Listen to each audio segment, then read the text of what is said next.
Hello friends, welcome back to channel माँ पुरुषों की बातें।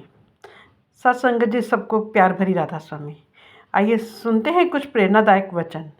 ये वचन राधा स्वामी सत्संग व्यास द्वारा प्रकाशित तथा श्री मनमोहन सहगल द्वारा लिखित पुस्तक परम संत महाराज सावंत सिंह जी में से लिए गए हैं। इस पुस्तक के पृष्ठ संख्या 188 में फरमाया गया है, सतगुरु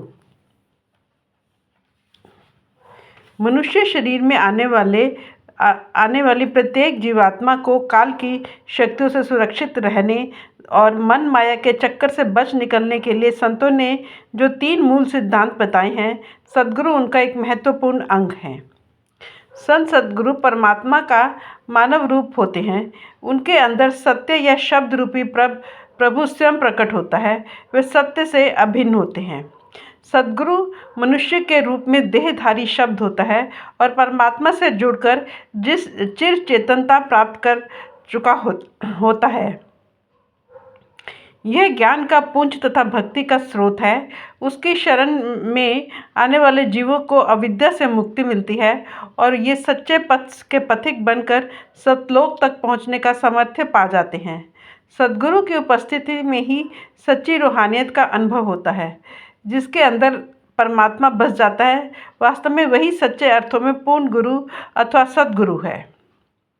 सद्गुरु के वचन परमात्मा के वचन होते हैं। परमात्मा उसी के माध्यम से बोलता या प्रकट होता है। संत सद्गुरु और परमात्मा एक दूसरे के से अभेद होते हैं। सद्गुरु की संगति ही सत्संग है और जीवात्मा संत सद्गुरु की एक दृष्टि, एक स्पर्श या वचन के द्वारा अपने भीतर आत्मिक आनंद का अनुभव करता है। सद्गुरु की शरण लेने वाले जीव परमार्थी शक्ति प्राप्त करते हैं। संत आत्मिक जीवन के लिए रोटी और पानी के समान होते हैं, जिसे खाकर या पीकर शिष्य संतुष्ट व तृप्त होता है। सद्गुरु आत्मज्ञान का सरोवर होता है। प्रत्येक जीव अपने अपने बर्तन के आकार या समाई के अनुसार अर्थात अपने सामर्थ्य अनुसार सरोवर का रस ग्रहण कर सकता है। सद्गुरु का शरीर वह द्वार है जिसमें से स्वयं परमात्मा कार्य करता है। भाव यह है कि सद्गुरु परम पुरुष अथवा शब्द का देहधारी रूप होता है। उसकी शरण में आकर जीव काल की शक्तियों तथा मन और माया के बंधनों से मुक्ति प्राप्त कर सकता है। सद्गुरु संत मत का केंद्र है। संत मत में समूचा चिंतन, साधना और रूहानी चढ़ाई सद्गुरु पर ही आधारित है। सतनाम अर्थात सच्चा नाम। संसार के समस्त आस्तिक मत परमात्मा को किसी न किसी नाम से याद करते हैं। सभी मतों और पंथों ने अपने अपने प्यार में उस परम पुरुष को कोई नाम दे रखा है और उसी नाम के जपने को वे न केवल भक्ति का आधार मानते हैं, बल्कि उस नाम के सहारे वे परमात्मा से साक्षात्कार की भी आशा करते हैं। ये सब नाम देश, काल और भाषाओं की भिन्नता के कारण अलग अलग है, फिर भी समान आस्तिक दृष्टिकोण होने के कारण सबका उद्देश्य उसी परम पिता की प्राप्ति है। ईसाइयों का पवित्र पिता, मुसलमानों का अल्लाह या खुदा, हिंदुओं का राम, कृष्ण, गोविंद, ईश्वर, भगवान आदि, आर्य चिंतकों का ओम, सिखों का वाहेगुरु और आज के संत मत के साधकों का राधा स्वामी, सब एक ही सत्य और सत्ता की ओर संकेत करते हैं। ये सब नाम जातियों, वर्गों, संप्रदायों, मतों, पंथों, भाषाओं, धार्मिक दृष्टिकोणों की देन है। प्रत्येक समुदाय को अपने द्वारा दिए गए नाम से लगाव है। यही धारणा मतभेदों का कारण बनती है। हमें यहाँ यह मानकर चलना चाहिए कि देश, काल और भाषा के भिन्नता के होते हुए भी ये सब नाम एक ही सत्ता के लिए प्रयुक्त होते हैं। किसी रहस्यमयी परम शक्ति को याद करने के लिए बनाए गए संकेत चिन्ह हैं, इसलिए ये सब समान है। किंतु ये सब नाम देश और काल की सीमाओं की देन है। जब भी किसी महापुरुष का उदय हुआ, उसने प्यार से परमात्मा का कोई ना कोई नाम रख दिया। इसलिए इन सभी नामों का इतिहास खोजा जा सकता है, किंतु परमात्मा की सत्ता इतिहास की खोज की मोहताज नहीं है। यह सत्ता संसार के निर्माण से पहले भी थी। समय और स्थान की सीमाओं से परे यह परम पुरुष आज सच जुगाद सच के रूप में समय समय की गिनती या कल्पना से पहले भी थी। उसी का प्रसाद दिव्य संगीत बनकर समूची सृष्टि में गूंज रहा है। उसी नाम या ध्वनि को थाम कर आत्मा को सतलोक तक पहुंचता है। इस ध्वनि को ही सच्चा नाम कहा जा सकता है। यह शाश्वत, नित्य और सर्वव्यापक है। वही अपने आप में नामी भी है। उसी नाम के साथ जुड़ने से नामी से अभेद हुआ जा सकता है।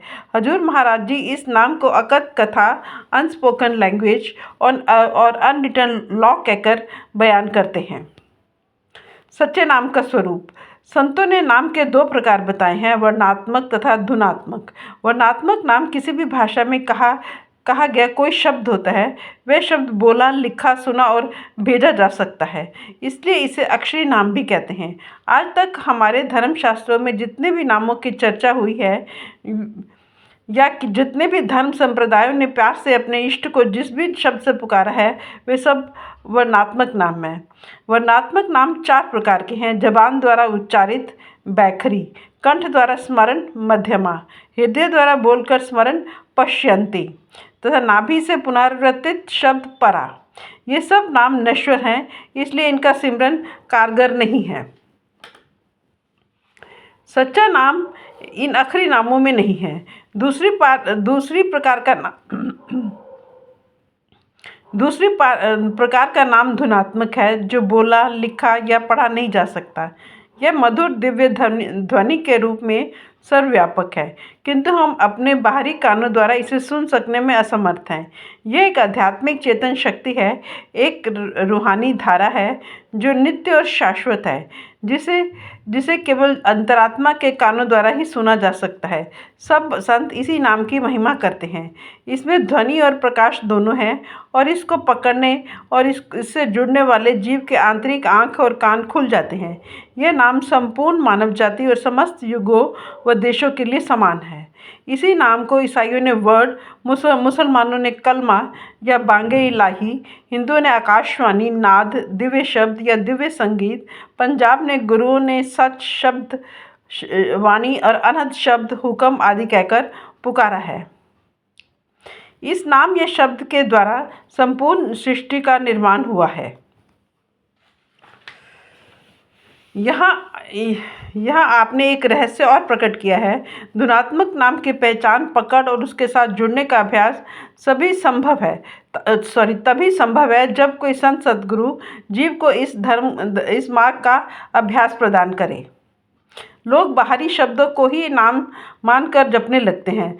सर्वव्यापक, कण कण में विद्यमान, धुन या आवाज़ के रूप में गूंजने वाले परम शब्द को कोई भी नहीं पहचानता। इसकी पहचान केवल उसी महापुरुष से प्राप्त हो सकती है जिसने स्वयं उसका साक्षात्कार कर लिया है, जो स्वयं उसी में समाया हुआ है। ऐसे संत सद्गुरु बिरला ही होता है, वही उस नाम का दाता हो सकता है। वर्णात्मक नाम तो ग्रंथों, पोथियों से भी प्राप्त हो सकते हैं, किंतु ये नाम परमार्थिक सत्ता का संकेत मात्र प्रस्तुत करते हैं, जीव को यथार्थ के निकट ला सकने में समर्थ नहीं है। जैसे रोटी रोटी पुकारने से मनुष्य का पेट नहीं भर सकता, वैसे ही वर्णात्मक नाम हमें प्रभु से नहीं मिला सकते। यह केवल गुरु द्वारा बताए नाम या शब्द उनको पकड़ने के अभ्यास से ही संभव होता है। सच तो यह है कि यह दिव्य ध्वनि ही परमात्मा का सच्चा और वास्तविक नाम है। इसी में मनुष्य की मुक्ति है और इस पर किसी एक धर्म या संप्रदाय का अधिकार नहीं है। यही परम पुनीत ध्वनि या नाम परमात्मा है। आत्मा भी इसी का अंश है। आत्मा जब अपने मूल की ओर लौटती है तो सच्चे नाम की चुंबकीय शक्ति उसे पूरे बल से अपनी ओर खींचती है। अंत में शब्द और आत्मा एक हो जाते हैं। हजूर के अनुसार नाम, शब्द या मूल ध्वनि तीनों लोकों से परे, सबकी कर्ता और निर्णायक और नियामक तथा समस्त भाषाओं से अलग है। शब्द की शक्ति से ही संसार का समूचा कार्य व्यापार चल रहा है। यही सृष्टि को बनाने, संभालने और मिटाने वाली शक्ति है। ये शब्द हमारे अंदर है, किंतु अपनी स्थूल इंद्रियों से हम इसे पकड़ नहीं सकते। सद्गुरु के बताए अभ्यास द्वारा अपने ध्यान को अंतर में एकाग्र करके ही हम इससे पकड़ सकते हैं। अंतर का ये शब्द निरंतर गूंज रहा है, लगातार प्रकाश फैला रहा है, पर ज़रूरत है अंतर में प्रवेश करके इसे सुनने और देखने की। यही शब्द का प्रकाश परमात्मा के प्रति हमारे प्रेम को जागृत करता है। भीतर का सच्चा शब्द ही वास्तविक गुरु है और उसकी ध्वनि ही गुरुवाणी है। यह अमृतमयी वाणी मनुष्य के लिखने, पढ़ने, बोलने या सुनने का तत्व न होकर निर्मल आत्मा की आंखों से देखने तथा आत्मा के कानों से सुनने का विषय है। आत्मा की देखने की शक्ति को संतों ने निरत तथा आत्मा की सुनने की शक्ति को सुरत कहा है।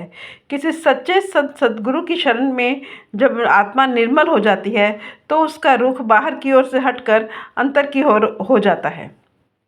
अपने अंतर में ही मनुष्य को सच्ची गुरबानी प्राप्त होती है। फ्रेंड्स, अपनी इस वीडियो को आज हम यहीं समाप्त करते हैं। अगली वीडियो में आगे बढ़ेंगे। Thank you.